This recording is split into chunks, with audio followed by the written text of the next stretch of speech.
दिवाळीच्या पाडव्यानिमित्त फलटण येथील मधुजी मनमोहन राजवाडा पर्यटकांसाठी खुला करण्यात आलेला आहे। सकाळपासून मोठी गर्दी फलटणकरांनी हा राजवाडा बघण्यासाठी केलेली आपल्याला पाहायला मिळते। मी सध्या आहे राजवाड्यातील सुरुची हॉलमध्ये आणि या ठिकाणी आपण बघू शकतो आकर्षक अशी जे आहे ते झुंबर बसवण्यात आलेले आहेत। त्याच पद्धतीनं आकर्षक असं हे कोरीव काम याच्या राजवाड्याला केलेला आहे आणि मेंटेन असा जो आहे तो हा राजवाडा आपल्याला पाहायला मिळतोय।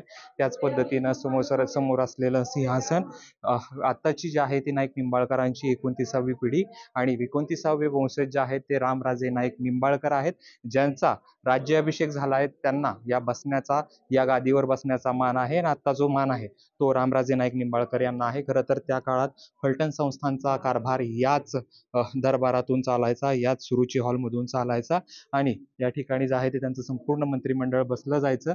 आणि आज आपण बघू शकतो हा जो हॉल आहे तो बघण्यासाठी मोठ्या संख्येनं जे आहे ते फलटणकर सकाळपासूनच अगदी रांगा लावून हा जो आहे तो हॉल बघण्याचा आनंद घेत आहेत। त्याच पद्धतीनं सगळ्यांचं आकर्षणाचं केंद्रबिंदू आहे तो म्हणजे हा फोटो, हा छत्रपती शिवाजी महाराजांच्या पत्नी सईबाई यांचं हे पेंटिंग खरं तर हे सगळ्यांचं जे आहे ते लक्ष वेधून घेते।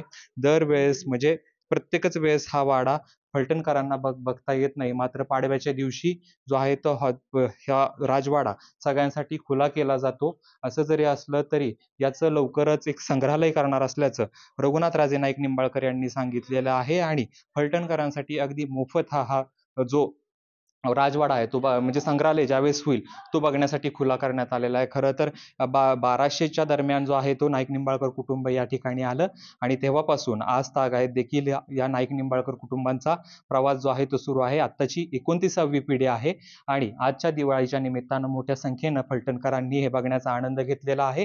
त्याच पद्धतीनं इथून पुढं याचं जे आहे ते पुढच्या 2 वर्षात संग्रहालय करणार असल्याचं नाईक निंबाळकर कुटुंबाच्या वतीनं सांगण्यात आलेलं आहे। त्याच्यामुळे फलटणकरांसाठी एक आजची मेजवानीच होती। खरं तर दरवेळेस बंद म्हणजे रोजच हा राजवाडा खुला नसतो। आजच्या पाडव्याच्या दिवशी हा खुला करण्यात आला आणि फलटणकरांनी हा बघण्याचा ऐतिहासिक वास्तू बघण्याचा जो आहे तो आनंद लुटला। कॅमेरा पर्सन विनोद सह जयदीप भगत, एबीपी माझा, फलटण। एबीपी माझा, उघडा डोळे बघा नीट।